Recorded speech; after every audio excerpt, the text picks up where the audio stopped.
Hello, aujourd'hui nous allons traiter ensemble un exercice de probabilité niveau terminal. Donc, allons-y pour l'énoncé. Les quatre faces de D tétraédrique sont numérotées de 1 à 4. Ce D est supposé piper de sorte qu'il existe un nombre réel positif K tel que probabilité PI pour que la face numérotée I soit cachée est égale à K fois I. Prouve que K est égal à 1 sur 10. Donc, ce que nous avons ici, c'est une face qui a une forme de tétraèdre, un peu comme ce que vous voyez là. Un tétraèdre est un solide géométrique qui a 4 faces. Les faces sont numérotées de 1 à 4. Ce que nous voulons calculer, c'est la valeur de K. Ce que nous savons, c'est que la probabilité que la face I soit cachée est égale à K fois I. Donc, la probabilité que la face 1 soit cachée est égale à K fois 1, la face 2, K fois 2, la face 3, K fois 3 et la face 4, K fois 4. C'est cela que nous allons utiliser pour déterminer. Prouvons que K égale 1 dixième. D'après l'énoncé, on sait que P de 1, c'est K fois 1, donc ça fait K. P de 2, ça fait K fois 2, donc 2K. P de 3,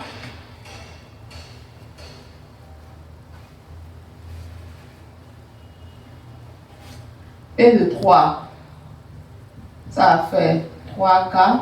Et P de 4, ça fait 4K. Maintenant, en probabilité, on sait aussi que la somme des probabilités est égale à 1. Donc, on a K plus 2K plus 3K plus 4K égale à 1. Ce qui implique que 10K égale 1. Donc, K est égal à 1 sur 10. Nous venons comme ça de répondre à la première question de notre exercice. Nous allons passer maintenant à la deuxième question. Voici l'énoncé de la deuxième question. On lance une fois ce dé et on désigne par x la variable aléatoire qui prend pour valeur la somme des faces visibles. Petit 1 détermine la loi de probabilité de x. Petit a détermine la loi de probabilité de x. Petit b détermine la fonction de répartition de x.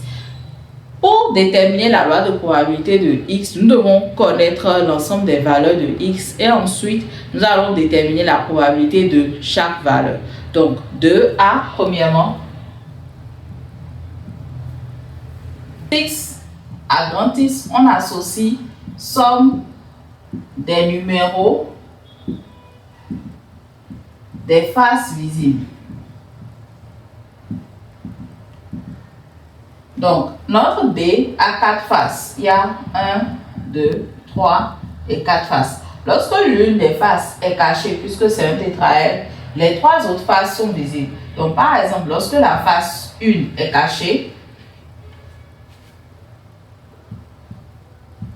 cachée, nous sommes au brouillon. Grand X sera donc, là, on va prendre la valeur qui est égale à la somme des autres. Donc, ça fait 2 plus 3, ce qui est égal à 5, plus 4, ce qui est égal à 9. De même, lorsque la face 2 est cachée, on fait la somme des autres. Donc 2 plus 3, ça fait 4 ici. Grand X sera égal à 8. Lorsque la face 3 est cachée, donc on a 3. Grand X est égal à 7. Et lorsque la face 4 est cachée, grand X est égal à 1 plus 2 plus 3, grand X est égal à 6. Donc, voici l'ensemble des valeurs que nous avons. Nous avons 9, 8, 7, 6. Nous allons également faire le même raisonnement pour déterminer la probabilité que chaque... Maintenant, nous allons partir déterminer la probabilité qui est associée à chaque valeur. Comme je vous l'ai déjà expliqué dans une autre vidéo par le passé, quand on prend par exemple grand X égale à 9, ce que nous voulons rechercher, c'est la probabilité de l'événement qui est associé à grand X égale à 9. Donc, grand X égale à 9, ceci c'est équivalent à l'événement la face 1 est cachée.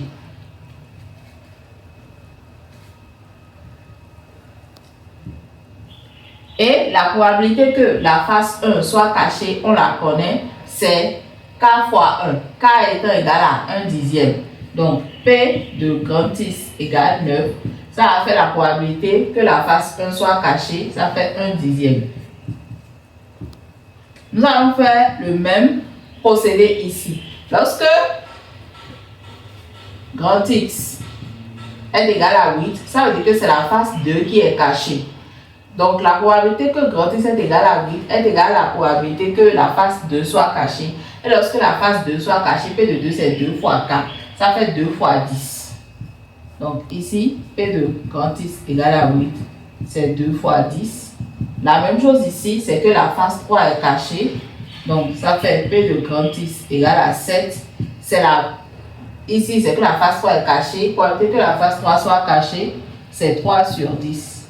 Et ici, P de grand X égale 6. C'est la probabilité que la face 4 soit cachée, parce que c'est quand la face 4 est cachée que la variable aléatoire prend cette valeur. Et ça fait 4 fois 4, donc 4 sur 10. Maintenant que nous avons déterminé l'ensemble des valeurs, nous avons déterminé la probabilité qui est associée à chaque valeur. Tout ceci va se faire au brouillon.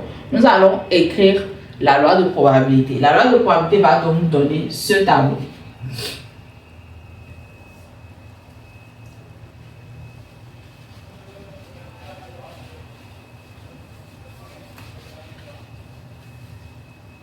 Donc, loi de probabilité.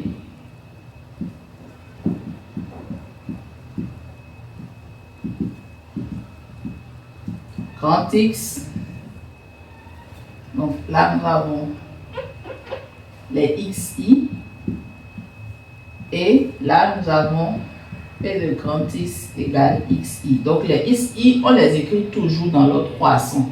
Donc, on a 6, 7, 8 et 9.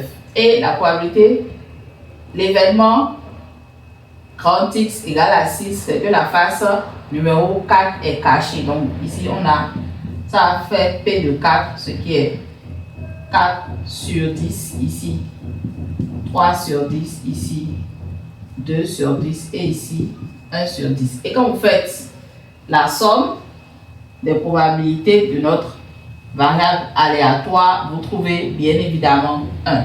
À la dernière question de notre exercice, c'est détermine la fonction de répartition. Donc, la fonction de répartition, c'est la fonction qui est associée à la variable aléatoire.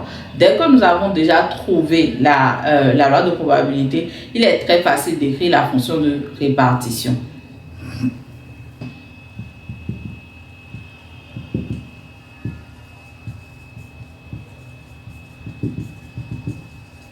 Donc, pour écrire la fonction de répartition, nous allons parcourir l'ensemble des valeurs.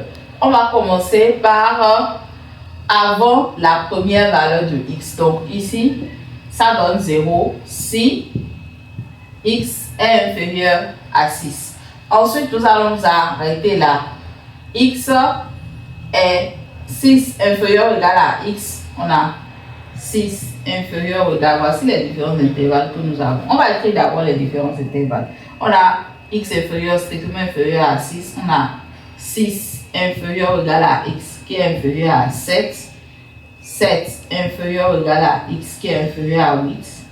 8 inférieur ou égal à x qui est inférieur à 9. Et x supérieur ou égal à 9. Maintenant, nous allons déterminer la valeur de la fonction de répartition dans chaque intervalle. Quand on est avant 6, il n'y a rien. La probabilité, c'est 0. Ici, nous sommes 6 est inférieur ou égal à x. Donc, nous sommes dans cet intervalle-là. Et nous n'atteignons pas 7. La probabilité ici, c'est 4 sur 10. Maintenant, lorsque nous passons à 7 inférieur ou égal à 8, nous allons faire la somme de ces deux probabilités. C'est un peu comme si j'étais en train de calculer les effectifs cumulés croissants. Donc 3 plus 4 plus 3, ça fait 7 sur 10. Ensuite, lorsque nous sommes à 8 inférieur à 9, on va faire la somme de ces 3 là jusqu'à 8. Donc, ça va nous faire ici 9 sur 10. Et quand nous arrivons à 9, quand nous sommes au-delà de 9, c'est que nous prenons toutes les valeurs qui sont dans le tableau et ça nous fait 1. Donc là, nous venons d'avoir notre fonction de répartition. 0 lorsque x est inférieur à 6, 4 sur 10 dans l'intervalle 6, 7 ouvert, 7 sur 10 dans l'intervalle 7, 8 ouvert, 9 sur 10 dans l'intervalle 8, 9 ouvert, et lorsque nous sommes supérieurs ou égal à 9, nous sommes à 1. Donc, c'est comme ça, c'est assez facile.